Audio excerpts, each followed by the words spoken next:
দ্বিগুণ ভোট আমার প্রবাসী ভাইরা আমাদেরকে দিয়েছে, আলহামদুলিল্লাহ।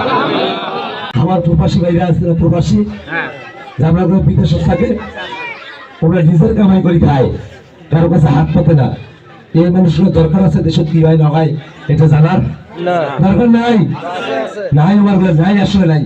ব্যক্তিগত স্বার্থের কথা ভাবি রাখো, দেশত কি হইলো হইলো, আমরা বিদেশত কামাবো, দেশত পাঠাবো, দেশের মানুষ আমার বাড়িতে ভালো থাকতে, এইটা চিন্তা হওয়ার কথা আছে না। খালি এই চিন্তাটা বাদ দিয়া এই মানুষগুলো আল্লাহ 70 সালের উত্থানের সময় থেকে যখন আমাদেরকে ব্ল্যাক আউট করে দেওয়া হলো, ইন্টারনেট বন্ধ, সব কিছু বাকি দেওয়া হলো, ওই সময়টাতে আমার প্রবাসী ভাইরা ওই প্রবাসক তাদের মিছিল করতে গেলে চাকরি শেষ হয়ে যায়, এসব পাঠে দেয়, গ্রেফতার করে কতগুলো ভাই সবাইকে গ্রেফতার হচ্ছে, তাই না?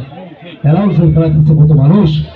এই মানুষগুলা প্রবাসী ভাইরা ওই 24-এর সময়টাতে ওরা যেমন করিয়া এই মানুষগুলা জীবনের ঝুঁকি নিয়ে বিদেশের মাটিতে রাজপথে দাঁড়াইছিল, ওই মানুষগুলো আমাগুলো হতাশ করে নাই। পোস্টাল ব্যালটে ওরা যা ভোট পেয়েছে তাদের থেকে দ্বিগুণ ভোট আমার প্রবাসী ভাইরা আমাদেরকে দিয়েছে, আলহামদুলিল্লাহ। দোয়া করবেন না তোমার বলে চললে, আমরা দোয়া করি আল্লাহ আমার প্রবাসী ভাইরা নিজের গায়ে গোতরে খাটিয়া কাজ করে, আল্লাহ